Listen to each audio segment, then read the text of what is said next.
Jadi sinkhole itu pernah terjadi juga di lapangan. Jelaskan dulu sinkhole itu apa? Sinkhole itu ada tuh yang bilang itu sebenarnya adalah pusaran energi. Pusat energi. Ya alias portal lah untuk menuju dunia lain. Ada tuh saintis dari Cina yang Saintis dari Cina. ya atau profesor Heeh. yang masuk ke sinkhole. Ya ada satu teori lagi.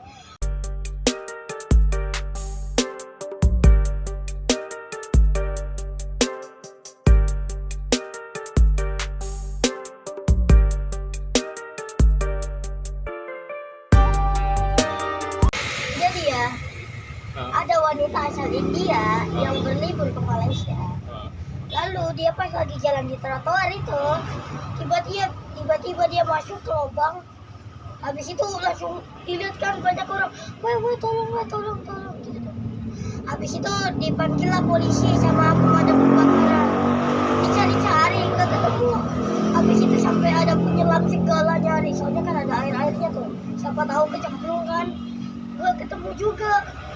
Masih banyak kasus yang lainnya, saya cerita di salah satunya ya. Itu apa ini apa dulu? Apa? Sinkhole. Sinkhole.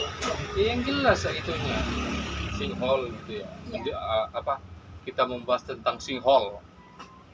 Nah, terus. Jadi sinkhole itu pernah terjadi juga di lapangan. Jelaskan dulu sinkhole itu apa? Sinkhole itu sebuah tanah. Ya tanah, Iya. nggak usah sebuat tanah. Tanah yang amblas gitu tuh. Oh, itu sinkhole namanya. Iya. Terus Biasanya karena tanahnya kering tuh. Tanahnya kering gampang kemana-mana jadinya amblas tanahnya. gitu. Iya. Terus, Nah itu ada tuh di lapangan sepak bola. Tiba-tiba amblas tanahnya. di lapangan sepak bola di mana Di itu? tengah-tengahnya di Amerika tuh dekat pertambangan makanya tanahnya Itu. amblas. Pengaruh dari pertambangan kan? Pengaruh juga Itu dinamakan sinkhole juga. kalau kayak gitu. Nah itu tiba-tiba amblas tanahnya. Itu lebarnya 35 meter, dalamnya 9 meter. Ada tuh yang bilang itu sebenarnya adalah pusaran energi. Pusat energi. Ya alias portal lah untuk menuju dunia lain.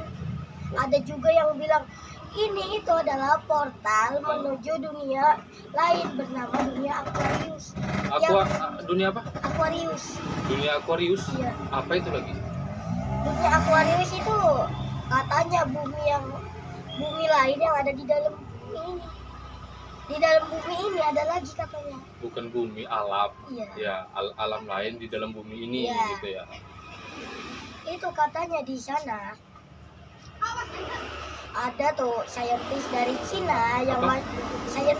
Saintis dari Cina. Iya, atau profesor Heeh. yang masuk ke sinkhole dan dia melihat hewan-hewan langka di sana, hewan-hewan yang nggak pernah dia lihat di semasa dia hidup. Iya, Berarti ada kehidupan yang aneh ya, iya, di luar pengetahuan manusia yang kita ketahui itu ya. iya. Ada juga yang bilang itu tuh kayaknya dari UFO tuh yang ngambil tanah. Jadi sinkhole Heeh. itu teorinya ada banyak ya, itu masih beberapa tuh, masih agak banyak tuh. Itu di dunia Aquarius itu kalau nggak salah melambangkan kesejahteraan apa gitu tuh ya di dunia Aquarius tuh. Di dunia Aquarius. Ya, aku juga masih penasaran di dalamnya itu kayak gimana. Ada juga Hollow Earth, bumi Apa? kosong, Hollow Earth, bumi kosong. Hollow Earth. Iya, ada satu teori lagi. Itu katanya Teori yang apa dulu? Yang di teori ini nih. yang Sinkhole itu tadi. Iya, sinkhole. Sinkhole itu tadi ada teori lagi. Teorinya ya itu katanya. Bentar ya. Itu di bawah tanah itu ada semacam kayak perangkat militer tuh atau Perangkat militer. tuh. Heeh. Markas militer yang dibuat secara rahasia oleh pemerintahan. Seperti kereta ada di bawah tuh. Itu juga diperkuat sama ada akun IG tuh yang menunjukkan dia masuk ke sinkhole, tiba-tiba dia itu ada di sebuah lorong tuh. Lorong. Di Inggris juga ada. Di Inggris. Iya di Inggris. Kak, itu ada yang isinya, yang di Inggris itu kata rel kereta. Iya, rel kereta api katanya tuh. Terus di mana lagi tuh ya? Tapi entar dulu, yang di Inggris itu di bawah tanah ada rel kereta api. Itu dikonfirmasi nggak sama pemerintahnya? Diakui nggak kalau pemerintah, jangan-jangan pemerintahnya yang bikin gitu? Nggak tahu ya, harusnya juga. Soalnya harus itu juga nggak dikasih tahu. Itu soalnya masalahnya dibawa langsung rel tuh ke stasiun tuh. Kalau stasiun kan kita bisa lihat namanya. Kalau di saat masuk ke stasiun, kita jajan aja dulu, beli roti. Kejam sedikit gak ngaruh. Terus yang tadi apalah? Kalau Hollow Earth. bumi kopong. Bumi kopong. Terus Kata itu jadi ada penumpang pesawat tuh. Kalau nggak salah itu yang militer. Anaknya itu ngeliat buku diarinya dia itu lihat anaknya tuh baca, katanya dia itu kayak masuk ke lubang di kutub utara yang tiba-tiba dia itu kayak melihat dunia, kayak melihat alam lain, kayak hewan-hewan aneh yang dia nggak pernah lihat. Teori bumi kopong. Iya, Arsa tahu tadi apa? Yang teori bumi kopong apa namanya dalam bahasa Inggris? Bumi kopong itu bahasa Inggrisnya apa? Hollow Earth ya, sama flat Earth. Arsa tahu. belum tahu sih. Bumi datar. Tahu nggak? Nggak tahu teorinya? Iya, nggak tahu. Arsa taunya apa namanya? Kalau Hollow Earth. ya. Itu teorinya gimana kak? Masa hanya dijelaskan tentang anak kecil itu?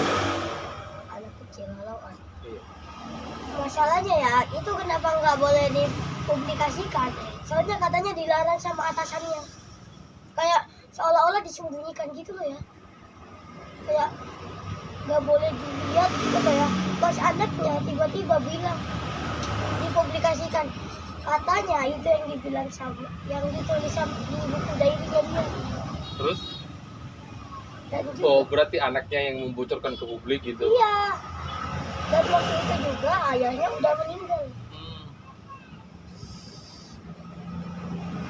Kalau ternyata bumi ini bumi kopong, itu nggak ada isinya gitu. Iya, tapi nggak tahu juga sih beneran kopong atau tidak, kan kita belum tahu ya. Belum dijelaskan secara sains intinya. Iya. Itu jangan-jangan cuma asumsi gitu ya? Ya bisa aja cuma asumsi, kalau enggak cuma halusinasi. Kan nggak lucu ya, tiba-tiba aku melihat dunia ini kopong, ternyata pas dilihat cuma lubang jalanan. Kan nggak lucu. Terus apa lagi? Dari Cerita apa lagi? itu tuh ada empat anak yang lagi camping hilang. Sumpah ya Arsa, denger itu kan Arsa nggak percaya sama hantu. Sama apa? Sama hantu. Kan Arsa langsung pikirannya Arsa jedil tuh. Banyak yang datang hantu-hantunya di situ. Itu tuh sama ibu kencana. Arsa langsung skip aja ya ceritanya ke akhir tuh. Tuh ceritanya ibu kencana bilang, "Gendis, tolong kesini," pakai bahasa Sunda tuh ya. Tiba-tiba ini gendisnya datang. Terus anak yang di belakangnya Mas Om Fajar tuh, Om Fajar itu karakter utama. Itu yang kepalanya kebalik, habis itu matanya hitam, mulutnya penuh sama belatung. Iya. Terus nih gendis untuk dia, kamu ini gak boleh kayak gitu sama manusia, karena katanya alamnya itu dirusakin sama manusia. Jadi dia nggak terima kalau ada manusia. Jadi dia menghukum empat anak itu kira dia itu bakalan merusak alam dia lagi. Ternyata mereka hanyalah anak-anak yang tidak tahu apa-apa. Mereka cuma camping, 3 perempuan, 1 laki-laki. Itu berarti hantunya berprasangka. Iya. Itu sebatas hantu aja, prasangkanya akan mengakibatkan buruk kan? Itu nggak tahu hantunya kalau anak itu ternyata tidak berbahaya bagi dia kan? Iya. Tapi ditakut-takuti apa dibunuh? Takut-takut. Ditakuti doang kan? Diculik bahkan diculik kan? Iya. Itu bahayanya prasangka di situ. Dan itu tiba-tiba anak itu ngomong apa tuh? Gak jelas, tiba-tiba anak 4 tadi yang hilang tuh tiba-tiba mulutnya keluar serangga sama belatung. Terus anak yang di belakang Om Fajar bilang itu adalah makanan yang mereka makan di kerajaanku. Terus tiba-tiba mereka bilang, terus ibu bencana bilang sudah sampai. Terus Om Fajar bilang sampai dari mananya orang ini masih hutan gitu tuh ya. Terus ibu bencana bilang oh iya lupa gitu tuh ya. Terus kalau nggak salah dong baca mantra ibu bencananya, habis itu rusak keningnya Om Fajar tuh. Habis itu tiba-tiba beneran jadi lapangan. Iya, di tempat pencarian tuh. Itu kisah nyata bagaimana? Kisah nyata. Emang sih? Iya. Tahun 1900-an tuh. 1900-an. Wow. Ternyata kisah nyata bukan fiksi. Bukan. Langsung jeder tuh kepalanya. Itu Bisa. itu nggak bisa dijelaskan secara sains. Gak bisa ya masalahnya ya. Itu Nyi Gendis apa sih juga enggak tahu. Nyi Gendis bisa. Sebelum itu Asa percaya nggak sama hantu? Udah dulu. Dah.